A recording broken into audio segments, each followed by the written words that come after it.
I don't know of another single case that's happened in this county where there was unknown and never identified.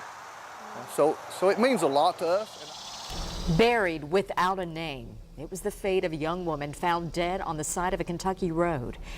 32 years later, it is a mystery that isn't forgotten by that town. Authorities discovered her body inside a fridge with no clue about who she was. In tonight's Appalachian Unsolved, Leslie Ackerson takes us to Knox County, Kentucky. On this busy road, you might not look twice. I probably pass this site 3 times, 4 times a week. But J.M. Hall does. Since 1985, every time I come through here, I always have a habit of looking, and I always think about that's where they found the redhead in the refrigerator. The weeds have taken over, but the memory of a murder in the woods still there.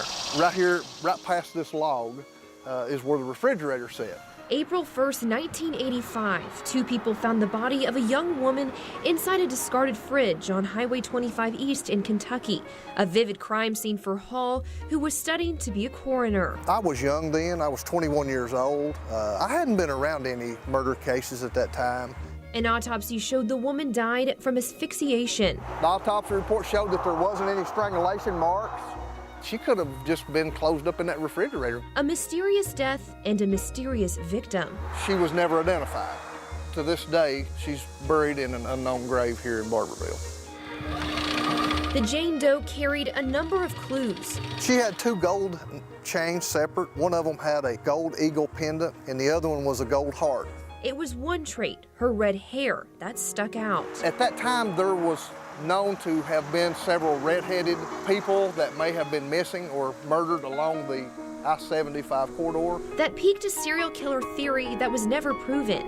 We may be living amongst a serial killer. We may be living, it may not have been a serial killer. It may have been someone that was actually here, that lives here in this county today.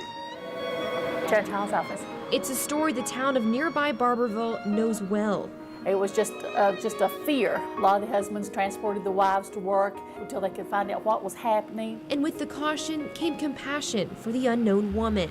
We're a close-knit county. Everybody knows each other and cares for each other. The community came together. Some local singers came and sung at the funeral home. They had the pallbearers from local people, local businessmen. They wanted her to have a funeral like anyone else. Donating a casket and a peaceful place of rest. She's buried in the back corner back here. You can see it says unknown, April the 1st, 1985. 32 years later, they want to give her back her identity. So it means a lot to us, and I know there's probably some family out there that would like to know if they had a mother or a sister or a daughter who had passed away that they've never found. No name, but this community hasn't forgotten. The community still talks about it to this day, the redhead in the refrigerator. In Knox County, Kentucky, Leslie Ackerson, 10 News. Hall is hopeful today's DNA technology could link this Jane Doe back to her family. Old articles show she had indications that she had given birth. If there was someone who thought they might be family, a court order could call for the body to be exhumed for new DNA testing. If you know anything about this cold case, you can contact the Kentucky State Police.